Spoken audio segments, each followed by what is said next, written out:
Welcome to Miley Media. If you haven't subscribed, do so now. Make sure you share, like, and comment.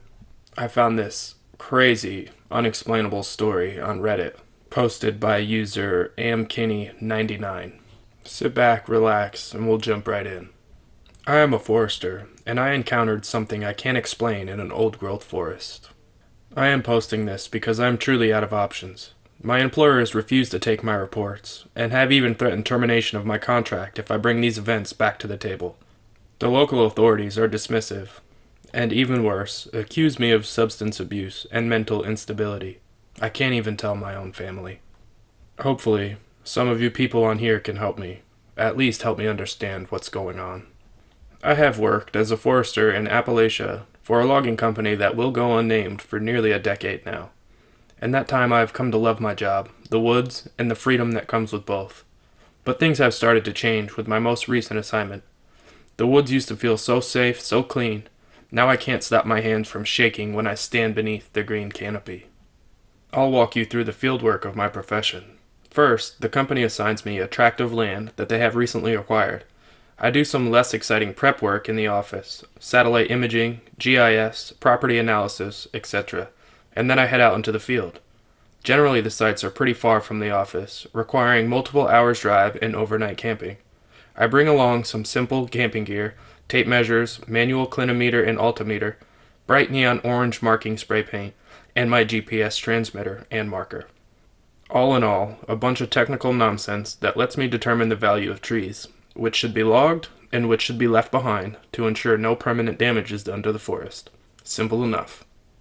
It was early on September 21st, 2019, when my office desktop pinged that I had an incoming email. Seeing that was an assignment from corporate, I opened it up excitedly. The tract I had been assigned to was a huge patch of old-growth forest located near the Monongahela National Forest, located in West Virginia. For those of you that don't know, an old-growth forest is a wooded area that has not been disturbed for hundreds of years, allowed to grow and develop in its natural state without intervention by farming, construction, or logging. Many old-growth forests haven't been touched since the settlers arrived, and some even before then. In any case, this was a cause for celebration. An old growth is increasingly rare and amazingly beautiful, and I was the one assigned to explore it. Of course, this was bittersweet, seeing as I would be the last to see it unspoiled before I gave the loggers the go-ahead. I spent the morning in the office packing my things and loading them into a tiny white Ford Ranger, lovingly named Piper. That the company had provided me when I started working for them. She was a rugged little thing, having carried me through the mountains for almost a decade without protest. Of course she wasn't without her quirks. Crank-operated windows, a rattling tailgate, and an AC that hadn't functioned since 2011, but I loved that tiny truck.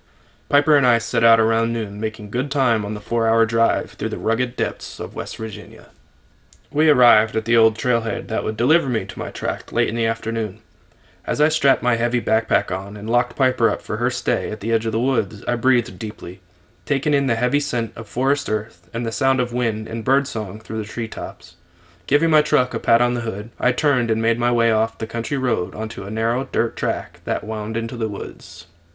The hike to the old growth stand of trees took about an hour of brisk trekking, the path becoming more overgrown as I progressed. It was obvious this trail hadn't been consistently used for years, probably decades. Nearly to my destination, I happened across what should have been the first sign that something was not right. An ancient sycamore tree stood dead center of the path. Had it been any other species, I would have sidestepped it and kept plugging ahead, but sycamores had always been my favorite. So I craned my neck upwards to admire the old beauty. About 12 feet off the ground, twisted and woven through a tangle of white barked branches, was the decomposing skeleton of a deer. Scraps of rotting fur and mummified tendons, the only things holding the carcass together as it dangled from the tree. I gasped and stepped back from the initial shock, the skeleton of an old deer being the last thing I had expected to see. My first thought was that a mountain lion or a similar predator had hauled the animal up there to feast upon. Carnivores like that were pretty rare in the area, but I had guessed it wasn't entirely out of the question. But my confusion spiked, and the rumblings of dread gestated in my gut when I looked just a little bit closer. It was difficult to tell due to the distance from the forest floor and the amount of time the deer had been up there, but as I squinted and stared, I noticed something haunting. The decrepit animal remains were not simply jumbled into tree branches. They were lashed into place by scraps of rope and cloth. Someone had hauled that deer 12 feet up there, and tied its limbs and joints so it would stay suspended up there. Directly beneath the nearly completely rotted animal, barely visible due to age, was carved a simple O, presumably slashed into the bark by whoever took the time to create this macabre installation. I was shocked and confused by this discovery, but the apparent age of the carving and carcass eased my worries a little. Whoever had done this obviously done their work months ago. I resolved that until I happened across fresher work. I was unlikely to run into anyone else out here in the woods, having reassured myself for the moment and excited to lay eyes on the rare old growth. I carried on down the trail towards my destination. I reached the edge of my assignment around 6:30 that night. The old, ill-maintained trail, terminating into a small clearing on the border of the forest I hiked through, and the secluded acres of old growth that waited beyond. I gazed awestruck at what waited for me. Ancient gnarled tree trunks that soared stories high, capped with dense foliage and the cast of groves beneath in place of twilight. One of the defining features of the old growth is the lack of an understory. Smaller plants choked of sunlight by the canopy above.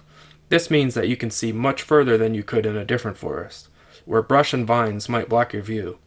In the old growth ahead of me, I could see deep into the canopy-shaded woods, darkness enveloping trees that grew in twisted and gnarled shapes, ancient beings shaped by countless years into a warped and beautiful lines.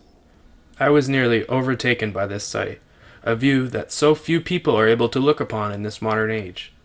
Even though I was nearly shaking with excitement to explore the acres-large stand-up forest ahead of me, I knew that daylight would not last much longer. I would have to push off starting my work until the next day. Working quickly to pitch my tent and create a small stone ring to act as my fire pit before nightfall overtook my new campsite. That first night on the edge of the old growth was so quiet. As I lay tightly wrapped in my sleeping bag, staring up through the vent net in the roof of my tent, towards the stars above, I heard almost none of the sounds one might expect from camping deep in the woods. No night bird called, no insects buzzed. The only sounds were the rushing wind through the leaves, and once the mournful sound of an owl hooting somewhere within the ancient grove beyond my camp. I sat there awake in the eerie silence nearly the entire night, partially perturbed by the quiet, but mostly entranced by the beauty of the starlit sky, filled with excitement for the day to come. I eventually drifted off to sleep about 2 a.m. At 5:30 in the morning, I was awoken by the electronic chirping of my watch alarm, signaling the start of my day. Groggily sitting up, I immediately regretted not forcing myself to sleep earlier, yanking the zipper of my tent flap and exposing myself to the chill morning air. As I rose to my feet and began to exit my tent, as my head left the tent, I stopped dead, frozen and staring. I was staring down the barrel of a pump-action shotgun, clutched in the hands of a middle-aged bearded man. He wore an old flannel and denim, a stained old ball cap over his mop of gray hair. His face was cracked and split by intricate wrinkles, the telltale aging endured by a man who has spent his life outdoors. His gray eyes squinted as he met my shocked gaze, lowering the gun. "Well, shit, I'm sorry, son. Didn't expect anybody." "What the hell do you mean you didn't expect anybody?" Anger boiling to the surface as the shock of surprise ebbed away. "You walked into a campsite at 5 in the morning. Why wouldn't there be anybody here?" His gnarled face didn't change from its stony demeanor. "Look, boy, I said I was sorry. No harm, no foul, right?" He shrugged nonchalantly, irritatingly dismissive of the fact that he had a loaded gun pointed between my eyes mere moments ago. He slung a weapon over his shoulder and extended a hand to help me out of my tent. "Most tents you find up here are empty." It took a moment for what he said to sink in. "What do you mean? Like people come up here and dump their trashed old equipment?" Disappointment began to brew as the thought of the old growth filled with trash entered my mind. "Nah, son, nothing like that. Just exactly what I said. The tents you find up here are always empty." "The name's Randy. This plot belonged to my grandpa and his grandpa before him." His West Virginia drawl was thick and slow as he gestured towards the old growth stand. "Before grandpa sold it to the National Forest folks, eminent domain and whatnot." I furrowed my brow. Not only had I had the shock of my life less than a minute ago, now I was listening to the family history of some Appalachian backwater hick. My patience grew thin. So is that why you go poking around in other people's shit, scaring them half to death when they wake up? Randy squinted again, unimpressed with my impatience. Look, boy, all I'm gonna say is that you better watch yourself in these woods. Grandpa used to tell stories.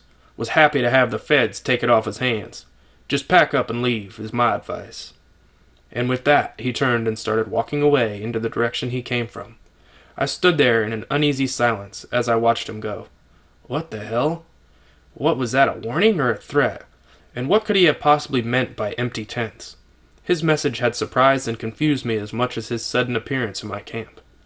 The early morning light grew brighter, and the mist that clung to the ground burned away as I gathered my things and prepared for the first foray into the old growth stand. I nearly inhaled my breakfast, excited to start my work. Then, pack filled and secured, I stepped beyond the edge of the grove. The old growth was breathtaking.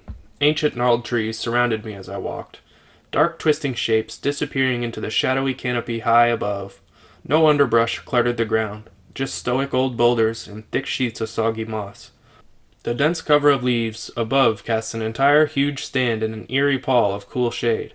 The heavy earth scent of loamy earth and wet wood filled my lungs. Pristine silence filled the forest. I set to work immediately, invigorated by my utterly gorgeous surroundings. The noise I made was the only sound to echo through the ancient woods. Joining the quiet wind and the leaves above, I identified species, measured trunk diameters, calculated height and slope, judged quality timber from trees best left standing. God dang, I had thought to myself. Almost all these trees were worth thousands of dollars in timber as individuals. This stand of old growth alone would likely net the company over $1 million after harvest. How in the hell had this place not been logged yet? With a metallic rattle and an aerosol hiss, I marked the trees that would be harvested with my flagging paint. With the forest floor so clear of undergrowth, the bright X's I sprayed on the tree trunks could be seen in the distance in every direction, looming out of the darkness in their obviously unnatural neon hue. It felt strange to be painting this place, so long left behind by the reach of humanity. It was after 4 p.m. and I was finishing up the last sections of the stand I had decided to work that day. There was a small low valley near the center of the old growth, edged by mossy boulders and muddy slopes. I nearly had finished marking the chosen trees in the valley when I came across something hauntingly strange. As I rounded the massive trunk of a beautiful old red oak, sitting in the middle of a tiny clearing shaded by the dark leaves above, was the rusted hulk of an old RV. The paint was chipped and peeled away, almost to the point of non-existence, though there was still enough left to make out the classic script of Winnebago. The tires were flat, flaccid sacks of rubber draped over the rusted hubcaps. Moss grew over the windows of the abandoned vehicle, at least where the glass had shattered and dropped away. The side door hung limply open, on failing hinges, revealing nothing but inky darkness inside. I slowly approached it, wet moss and leaves squelching under my boots. How did this thing get down here? There's no way it could have been driven down here these steep slopes of the valley, and there weren't any signs that it had fallen or crashed here. Besides the ravages of time, the old RV seemed undamaged. I stepped within a few feet of the Winnebago's open door, fumbling through my backpack, and produced a flashlight. Noticing that the vehicle was ringed by a thick layer of heavy gray mud, spurred by curiosity, I clicked my flashlight on and stepped on board the old RV. As I did so, the entire vehicle let out a wretched moan as rusted springs shifted for the first time in what had likely been decades. I threw a glance back over my shoulder into the forest, suddenly feeling watched. All I noticed through the forest gloom were the neon oranges I had painted on the trees, pointed at haphazard angles and partially hidden by gnarled trunks. The RV was dark as night, even with the gloomy daylight filtering through some of the sections of broken window. The stark white beam of my flashlight cut through the blackness, a circle of vision too small for comfort. Something felt off the moment I was inside. The cabin of the vehicle was almost empty. The driver and passenger seats devoured down to the metal frames by generations of vermin. Crusty lichen encased the steering column.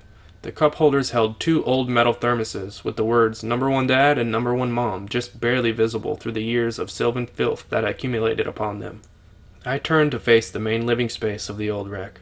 Silence thick on the air, and only cut through by the agonized creaks of the moldering floor beneath me. The built-in couch here had suffered the same fate as the cabin seats, devoured by rats and insects searching for a nest. Cupboards hung open near the low ceiling. cardboard boxes of food within, reduced to pulp by years of exposure.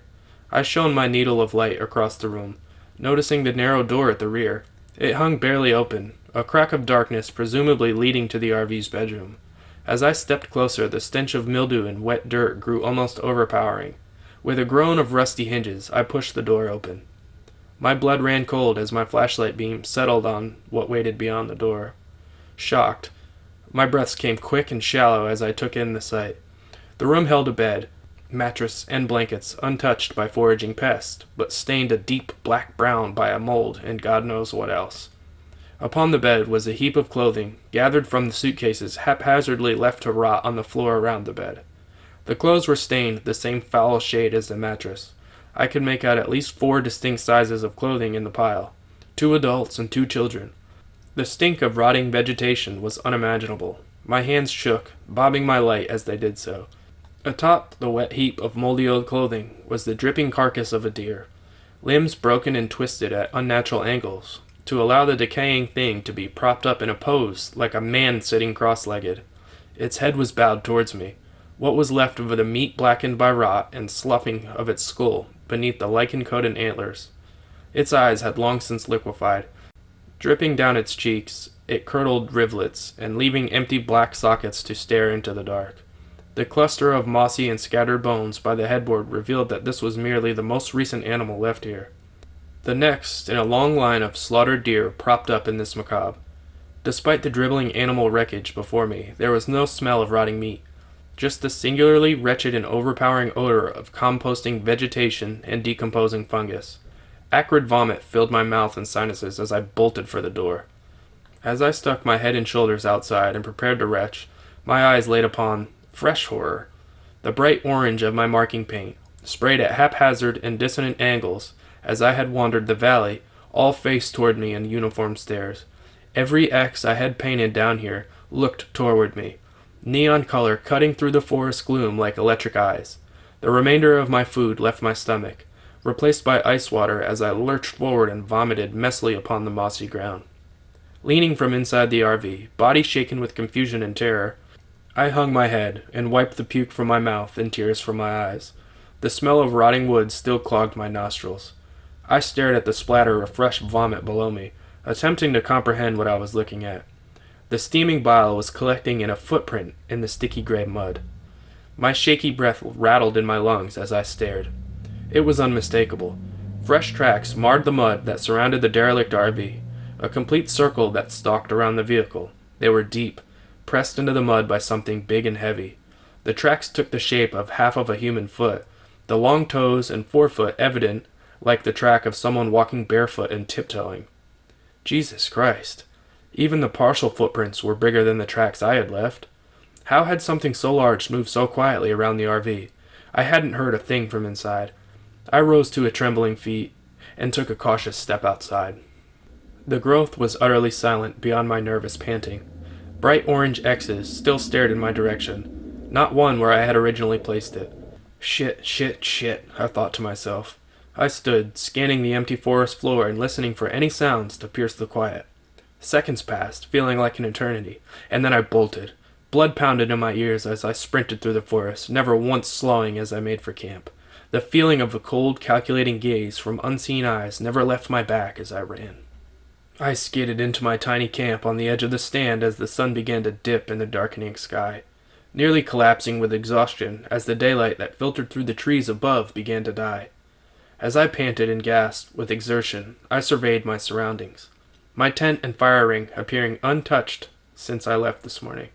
As dust settled over the forest, my surroundings began to darken. It wouldn't be long until they were as black as the old growth at my back. There was no way I could leave tonight. Even if I was petrified to be out in the dark, there wasn't a chance in hell I could find my way back to Piper through the black and unfamiliar woods. My mind raced as daylight failed around me. Do I set a fire and hope light and flame keeps whatever was out there at bay? Or do I sit in the darkness and pray that I stay hidden in a shadowy and silent camp? There were no good options. My bowels knotted inside me as I fought to keep panic from setting in. Eventually, the primal instincts of my cave-dwelling ancestors kicked in. Fire was the one tool that had always served our kind against the darkness and the things that lurked within. I piled all of my firewood into the ring.